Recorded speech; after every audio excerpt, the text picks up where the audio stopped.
اس کے باپ کا انتقال اس وقت ہو گیا تھا جب یہ پیدا بھی نہیں ہوا تھا۔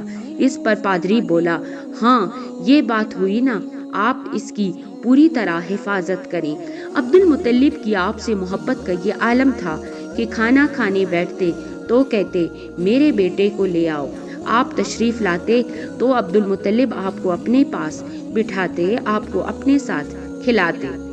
بہت زیادہ عمر والے ایک صحابی حیدہ بن معاویہ رضی اللہ تعالی عنہ کہتے ہیں، میں ایک مرتبہ اسلام سے پہلے جہالت کے زمانے میں حج کے لیے مکہ مکرمہ گیا۔ وہاں بیت اللہ کا طواف کر رہا تھا۔ میں نے ایک ایسے شخص کو دیکھا جو بہت بوڑھا اور بہت لمبے قد کا تھا۔ وہ بیت اللہ کا طواف کر رہا تھا اور کہہ رہا تھا، اے میری پروردگار، میری سواری کو محمد کی طرف پھیر دے اور اسے میرا دستے بازو بنا دے۔ میں نے اس بوڑھے کو جب یہ شعر پڑھتے سنا تو لوگوں سے پوچھا، یہ کون ہے؟ لوگوں نے بتایا، یہ عبد المطلب بن ہاشم ہیں۔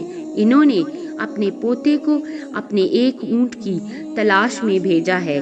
وہ اونٹ گم گیا ہے اور وہ پوتا ایسا ہے، جب بھی کسی گمشدہ چیز کی تلاش میں اسے بھیجا جاتا ہے تو وہ چیز لے کر ہی آتا ہے۔ پوتے سے پہلے یہ اپنے بیٹوں کو اس اونٹ کی تلاش میں بھیج چکے ہیں، لیکن وہ ناکام لوٹ آئے ہیں۔ اب چونکہ پوتے کو گئے ہوئے دیر ہو گئی ہے، اس لیے پریشان ہیں اور دعا مانگ رہے ہیں۔ تھوڑی ہی دیر گزری تھی کہ میں نے دیکھا کہ آپ صلی اللہ علیہ وسلم اونٹ کو لیے تشریف لا رہے ہیں۔ عبد المطلب نے آپ کو دیکھ کر کہا، میرے بیٹے، میں تمہارے لیے اس قدر فکر مند ہو گیا تھا کہ شاید اس کا اثر کبھی میرے دل سے نہ جائے۔ عبد المطلب کی بیوی کا نام رقیہ بنت ابو سیفی تھا۔ وہ کہتی ہیں، قریش کئی سال سے سخت قحط سالی کا شکار تھے۔ بارشیں بالکل بند تھی، سب لوگ پریشان تھے۔ اسی زمانے میں میں نے ایک خواب دیکھا۔ کوئی شخص خواب میں کہہ رہا تھا، اے قریش کے لوگوں، تم میں سے ایک نبی ظاہر ہونے والا ہے۔ اس کے ظہور کا وقت آ گیا ہے۔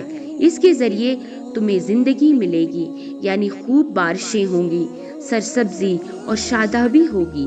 تم اپنے لوگوں میں سے ایک ایسا شخص تلاش کرو جو لمبے قد کا ہو، گورے رنگ کا ہو، اس کی پلکیں گھنی ہو، بھویں اور ابرو ملے ہوئے ہوں۔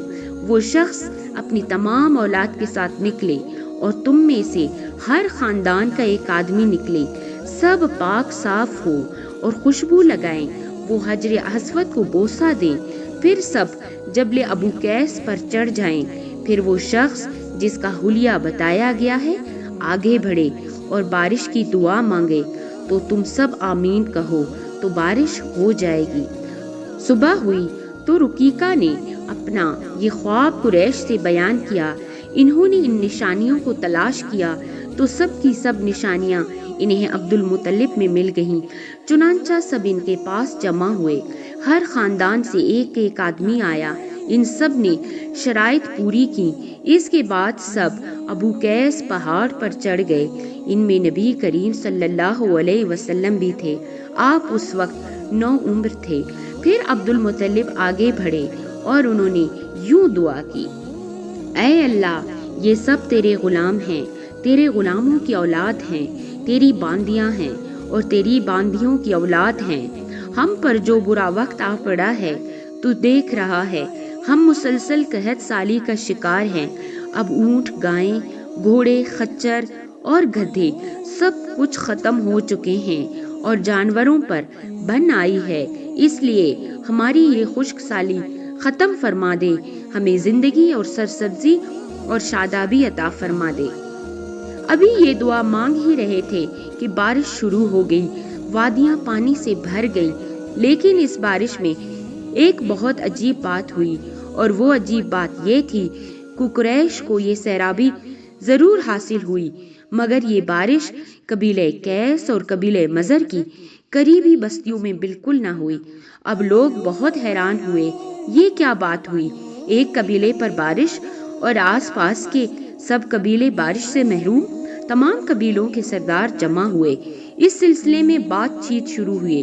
ایک سردار نے کہا، ہم زبردست قحط اور خشک سالی کا شکار ہیں، جبکہ قریش کو اللہ تعالیٰ نے بارش عطا کی ہے اور یہ عبد المطلب کی وجہ سے ہوا ہے، اس لیے ہم سب کو ان کے پاس چلتے ہیں، اگر وہ ہمارے لیے دعا کر دے تو شاید اللہ ہمیں بھی بارش دے دے۔ یہ مشورہ سب کو پسند آیا، چنانچہ یہ لوگ مکہ معظمہ میں آئے اور عبد المطلب سے ملے، انہیں سلام کیا، پھر ان سے کہا، اے عبد المطلب، ہم کئی سال سے خشک سالی کے شکار ہیں، ہمیں آپ کی برکت کے بارے میں معلوم ہوا ہے، اس لیے مہربانی فرما کر آپ ہمارے لیے بھی دعا کریں، اس لیے کہ اللہ نے آپ کی دعا سے قریش کو بارش عطا کی ہے۔ ان کی بات سن کر عبد المطلب نے کہا، اچھی بات ہے، میں کل میدان عرفات میں آپ لوگوں کے لیے بھی دعا کروں گا۔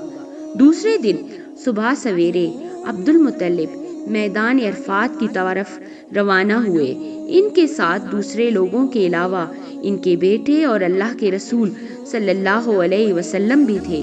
عرفات کے میدان میں عبد المطلب کے لیے ایک کرسی بچھائی گئی، وہ اس پر بیٹھ گئے، نبی کریم صلی اللہ علیہ وسلم کو انہوں نے گود میں بٹھا لیا، پھر انہوں نے ہاتھ اٹھا کر یوں دعا کی، اے اللہ، چمکنے والی بجلی کے پروردگار اور کھڑکنے والی گرج کے مالک، پالنے والوں کے پالنے والے اور مشکلات کو آسان کرنے والے، یہ قبیلہ قیس اور قبیلہ مضر کے لوگ ہیں، یہ بہت پریشان ہیں، ان کی کمریں جھکی گئی ہیں، یہ تجھ سے اپنی لاچاری اور بے کسی کی فریاد کرتے ہیں اور جان و مال کی بربادی کی شکایت کرتے ہیں، بس اے اللہ ان کے لیے خوب برسنے والے بادل بھیج دے اور آسمان سے ان کے لیے رحمت فرما تاکہ ان کی زمینیں سرسبز و شاداب ہو جائیں اور ان کی تکالیف دور ہو جائیں۔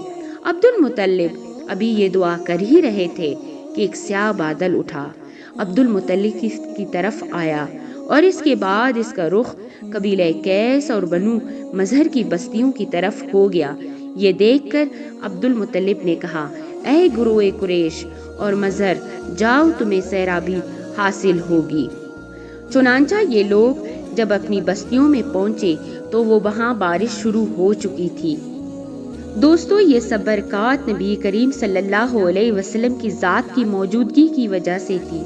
جس دعا میں اللہ کے محبوب، اللہ کے حبیب صلی اللہ علیہ وسلم کی امین شامل ہو اور وہ دعا قبول نہ ہو، یہ کیسے ہو سکتا ہے؟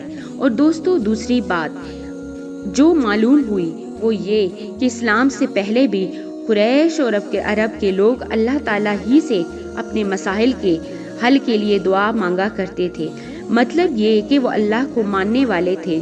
پیارے دوستو، اس واقعہ سے نبی کریم صلی اللہ علیہ وسلم کی شان کے ساتھ ساتھ آپ صلی اللہ علیہ وسلم کے خاندان کی شان بھی واضح ہوتی ہے کہ اللہ تعالیٰ کی طرف سے آپ کی دادی جان کو خواب آنا اور پھر آپ کے دادا جان کا اللہ کی بارگاہ میں سوال کرنا اور ان کی دعاؤں کا قبول ہونا، یہ سب خاندان نبوت صلی اللہ علیہ وسلم کی شان کو ظاہر کرتا ہے۔ اے پیارے دوستو، روایات میں آپ صلی اللہ علیہ وسلم کی شان کے حوالے سے ایک اور واقعہ یوں آتا ہے، آپ 7 سال کے ہو چکے تھے کہ آپ کی آنکھیں دکھنے کو آ گئیں، مکہ میں آنکھوں کا علاج کرایا گیا لیکن افاقہ نہ ہوا۔ عبد المطلب سے کسی نے کہا، عکاظ کے بازار میں ایک راہب رہتا ہے، وہ آنکھوں کی تکالیف کا علاج کرتا ہے۔ عبد المطلب آپ کو اس کے پاس لے گئے، اس کی عبادت گاہ کا دروازہ بند تھا، انہوں نے اسے آواز دی، راہب نے کوئی جواب نہ دیا۔ اچانک عبادت گاہ میں شدید زلزلہ آیا، راہب ڈر گیا کہ کہیں عبادت خانہ اس کے اوپر نہ گر پڑے، اس لیے ایک دم باہر نکل آیا۔ اب اس نے آپ کو دیکھا تو چونک اٹھا، اس نے کہا، اے عبد المطلب، یہ لڑکا اس امت کا نبی ہے، اگر میں باہر نہ نکل آتا تو یہ عبادت گاہ ضرور مجھ پر گر پڑتی، اس لڑکے کو فوراً واپس لے جاؤ اور اس کی حفاظت کرو، کہیں یہودیوں یا عیسائیوں میں سے کوئی اسے قتل نہ کر دے۔ پھر اس نے کہا، اور رہی بات ان کی آنکھوں کی تو آنکھوں کی دعا تو خود ان کے پاس موجود ہے۔ عبد المطلب یہ سن کر حیران ہوئے اور بولے، ان کے اپنے پاس ہے؟ میں سمجھا نہیں۔ ہاں، ان کا لہاب دھن ان کی آنکھوں میں لگائیں۔ انہوں نے ایسا ہی کیا، آنکھیں فوراً ٹھیک ہو گئیں۔ پرانی آسمانی کتابوں میں آپ کی بہت سی نشانیاں لکھی ہوئی تھیں۔ سبحان اللہ۔ دوستو، یہ تھی شان ہمارے پیارے نبی صلی اللہ علیہ وسلم، جو بچپن ہی سے اللہ تعالیٰ نے آپ کو عطا فرما رکھی تھی، اور آپ کے دادا جان کے دل میں آپ صلی اللہ علیہ وسلم کی جو محبت تھی وہ بھی آپ نے ملاحظہ فرمائی۔ ملتے ہیں اگلے ویڈیو میں، تب تک کے لیے اللہ حافظ۔